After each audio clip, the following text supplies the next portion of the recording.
옛날 옛적 중국의 한 작은 마을에 뽀글뽀글한 털을 가진 양이 살고 있었습니다. 이 양의 이름은 인양이었는데 그 이유는 그녀가 인의 가치를 정말 잘 실천했기 때문이었죠. 인양은 마을에서 가장 사랑받는 양이었습니다. 그녀는 늘 다른 동물들에게 친절했고 문제를 겪고 있는 동물들을 도와주며 공동체를 위해 헌신했습니다.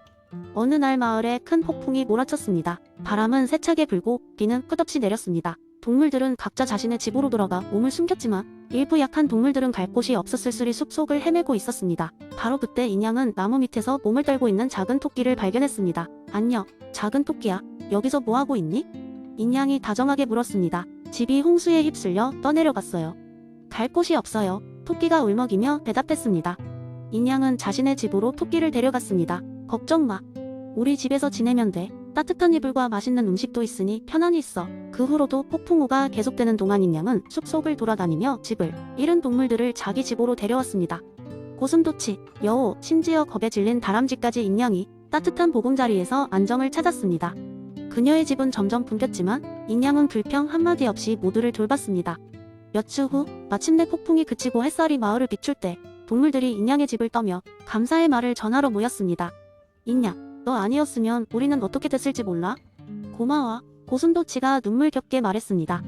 여우도 고개를 끄덕이며 동의했습니다. 너는 진정한 친구야. 우리가 너에게 어떻게 보답해야 할지 모르겠어. 인양은 미소 지으며 대답했습니다. 모두 무사해서 내가 더 기뻐. 나도 언젠가 도움이 필요할 때 너희가 함께 해준다면 그걸로 충분해. 그날부터 마을의 동물들은 인양의 선행을 기억하며 서로 돕고 사랑하고 배려하는 삶을 살기 시작했습니다. 각자가 인을 실천함으로써 마을은 더 화목해졌고 더불어 사는 삶의 즐거움을 알게 되었습니다. 이후로도 인양은 마을을 위해 더 많은 일을 했지만 그녀의 이름을 딴 인양마을이라는 별칭을 얻은 것은 바로 그녀의 따뜻한 마음과 배려 때문이었습니다. 인양이 실천한 공자의 인이라는 가치는 모두에게 영감을 주었고 마을은 오래도록 평화롭고 조화로운 곳으로 남았습니다. 두 번째 이야기. 옛날 옛적 작은 마을에 자그마한 서당이 하나 있었습니다. 이 서당의 훈장은 연세가 지극하신 맹선생님이셨습니다. 맹선생님은 항상 학생들에게 인간의 본성이 본래 선하다는 성선설에 대해 열정적으로 가르쳤습니다. 얼굴에는 언제나 미소를 띠고 계셨으며 학생들을 대할 때마다 그들의 마음속 깊은 곳에 숨겨진 선한 본성을 발견하려고 애썼습니다. 어느 날 맹선생님은 학생들에게 재미있는 실험을 하기로 결심했습니다. 교실에 들어오신 맹선생님은 커다란 자루를 들고 있었습니다. 학생들의 호기심을 자극하기 좋은 요소였죠. 자루 안에는 여러 가지 맛있는 과일들이 가득 들어 있었습니다. 선생님은 미소를 지으며 학생들에게 말씀하셨습니다. 얘들아, 오늘은 특별히 과일을 나눠 먹을 거다. 하지만 조건이 있다. 이 자루 안에 손을 넣어서 과일을 꺼낼 때 2개 이상의 과일을 꺼내선 안 된다. 모두가 공평하게 한 개씩 나눠 먹도록 하자. 학생들은 고개를 끄덕이며 줄을 서기 시작했습니다. 맹선생님은 하나하나 학생들의 얼굴을 주의 깊게 관찰하셨습니다. 모두들 자신의 차례가 오기만을 기다리고 있었고 자루 안에 손을 넣을 때마다 조심스럽게 과일을 한 개씩 꺼냈습니다. 그런데 맨 끝에 있던 한 학생, 이름이 작은 군이었던 그 학생은 더 늦기 전에 자신이 좋아하는 사과를 꺼내고 싶은 욕심이 들었습니다. 작은 군은 조용히 자루 안에 손을 넣어 사과를 찾아냈고 순간적으로 다른 손으로 배도 하나 더 꺼내게 되었습니다. 하지만 이때 작은 군은 뭔가 이상한 느낌이 들었습니다. 주위를 둘러보니 모든 친구들이 자신을 지켜보고 있었고 맹선생님의 따뜻한 시선이 느껴졌습니다. 작은 군은 즉각 손을 움츠려 과일을 하나만 남기고 옆 친구에게 자루를 넘겼습니다. 과일 나누기가 모두 끝나고 맹선생님은 조용히 학생들을 바라보시며 말씀하셨습니다. 여러분, 오늘의 과일 나누기에서 중요한 건 단지 과일을 먹는 것보다 더 큰 의미가 있었죠. 모두가 자신에게 주어진 몫을 정당하게 받아들이고 친구들을 배려하는 것이 가장 소중한 경험이었습니다. 인간은 태어날 때부터 선한 본성을 가졌다지만 그 본성을 지키는 것은 우리 각자의 몫이랍니다. 작은 군은 부끄럽고 미안한 마음에 머리를 떨구었지만 맹선생님의 말을 듣고 자신이 큰 깨달음을 얻었다고 생각했습니다. 그때부터 작은 군은 친구들과의 관계에서 더 배려심을 가지고 행동하려 노력하였고 자신 속의 선한 본성을 더욱 발전시키려 애썼습니다. 이후에도 맹선생님은 여러 가지 창의적인 방법으로 학생들이 자신의 본성을 깨닫고 더 나은 사람이 될 수 있도록 이끄셨고 그 작은 서당에서는 맹자의 성선설이 아이들의 삶 속에서 한층 더 빛을 발했습니다. 학생들은 세상을 향해 나갈 준비를 하며 언제나 자신의 선량한 마음을 잊지 않겠다고 다짐하며 성장할 수 있었습니다. 세 번째 이야기. 옛날 옛적 산과들이 어우러진 작은 마을 평화촌이 있었습니다. 이 마을은 그야말로 이름 그대로 평화를 자랑했습니다. 마을 사람들은 누군가 특별히 지시하거나 관리하지 않아도 어찌나 잘 돌아가는지 그저 자연의 흐름에 몸을 맡기며 살아가고 있었습니다. 이 마을의 비밀은 바로 무이자연의 철학에 있었습니다. 마을 한가운데에는 노자노인이라 불리는 현자가 살고 있었습니다. 사람들은 종종 그를 찾아가 인생의 지혜를 얻곤 했습니다. 노자노인은 늘 이렇게 말하곤 했습니다. 얘들아, 강물이 어찌 산을 넘는지 보았느냐? 아니, 강물은 강물의 길을 가는 거란다. 사람도 자연이 아니냐? 그러니 강처럼 바람처럼 살아가도록 하렴. 어느 날 도시에서 온 젊은이가 이 마을을 찾아왔습니다. 그 젊은이는 관리자가 없는 사회는 곧 혼란에 빠질 것이라며 무이자연의 철학을 비웃었습니다. 그는 자신이 더 나은 시스템과 규칙을 만들어 이 마을을 더욱 발전시킬 수 있다고 장담했습니다. 마을 사람들은 그의 의욕과 패기의 고개를 끄덕이며 일단 이야기를 들어보기로 했습니다. 젊은이는 곧바로 마을을 효율적으로 운영할 수 있는 계획을 펼쳤습니다. 식사 시간을 정해 공동으로 요리를 하고 농사의 방법을 표준화하며 주기적으로 회의를 열어 지역이 문제를 논의하자고 했습니다.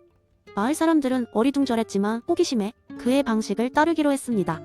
하지만 얼마 지나지 않아 문제들이 슬슬 고개를 들기 시작했습니다. 정해진 시간에 맞춰 식사를 하지 못한 사람들은 배고픔을 참아야 했고 표준화된 농사법은 기후와 토양이 다른 밭에서는 맞지 않았습니다. 회의에서는 목소리 큰 사람만의 의견이 반영되었습니다. 규칙과 제도, 라는 이름 아래 사람들은 불평과 불안을 느꼈습니다. 결국 사람들은 노자노인을 찾아갔습니다.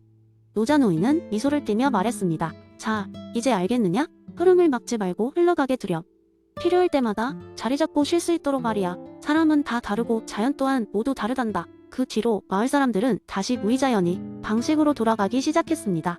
젊은이는 처음엔 패배감을 느꼈지만 이내 노자노인의 가르침이 지닌 진정한 가치에 눈뜨게 되었습니다. 그는 평화촌에 머물며 잃었던 평화를 되찾게 되었습니다. 무이자연의 원리는 자연의 그대로를 받아들이고 각자의 자리에서 최선을 다하게끔 했던 것입니다. 그렇게 평화촌은 다시 결속을 되찾으며 더욱 평화롭고 조화로운 마을로 성장했습니다. 사람들은 각자의 능력 닿는 데까지 자연을 따르며 더 이상 무언가를 억지로 만들거나 고치려고 하지 않았습니다. 오히려 모든 것이 자연스럽게 맞아들어가면서 마을은 한층 더 빛나는 곳이 되었던 것입니다.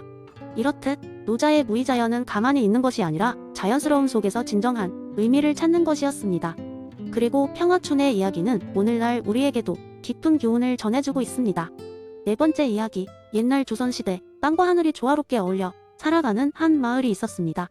그곳에는 최계 이황 선생님이 이기론을 바탕으로 사람들에게 다양한 교훈을 전하는 기묘한 연설가, 이름하여 이야기꾼 하늘바람이 살고 있었습니다. 하늘바람은 마을의 모든 이들에게 그의 명쾌한 말솜씨로 철학적인 메시지를 전하곤 했습니다. 어느 화창한 봄날, 하늘바람은 마을 광장에서 사람들을 모아놓고 이야기를 시작했습니다. 여러분은 삶 속에서 이와 길을 어떻게 느끼고 계신가요? 묻자 사람들은 서로 눈치를 보며 수군거리기 시작했습니다. 그들의 머릿속에는 뭔가 불변하는 이치 같은 이와 변화무쌍한 물질적 요소기가 어떻게 일상과 연결되는지 명확하게 그려지지 않았습니다. 그러자 하늘바람은 이렇게 이야기했습니다. 한 젊은 농부가 있었습니다. 그는 밭 한 구석에 작은 콩나물을 심었습니다.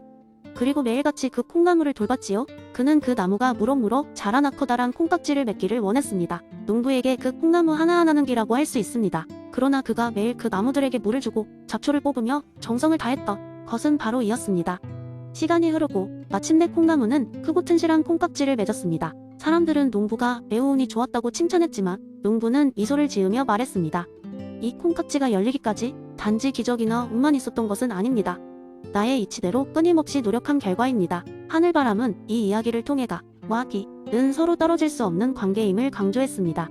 여러분, 우리의 삶 속에서 기로 대표되는 물질적 결과를 얻고 싶다면 그 뒤에 있는 이라는 원리를 항상 기억해야 합니다. 이는 그 자체로 변하지 않지만 여러분이 어떻게 활용하는가에 따라 무한히 변화될 수 있지요. 이날 이후로 마을 사람들은 하늘바람의 이야기를 통해 이의 중요성을 깨달았습니다. 불변하는 마음가짐과 이치를 기반으로 그들은 각자의 일상에서 변화를 만들어 나갔습니다. 하늘바람은 그런 그들을 보며 흐뭇한 미소를 지으며 다시금 자신의 여정을 이어나갔습니다. 이기론 속에 숨겨진 진리야말로 우리 삶의 풍요로움을 안겨주는 원동력이지요? 하고 중얼거리며 말입니다. 이렇듯 하늘바람은 퇴계 이황의 철학을 이해하기 쉬운 이야기로 풀어내어 사람들의 가슴 속에 깊은 메시지를 심었습니다. 그리하여 마을 사람들은 언제나 변치 않는 이와 변화무쌍한 기를 통해 조화롭고 지혜로운 삶을 지속해 나갔습니다.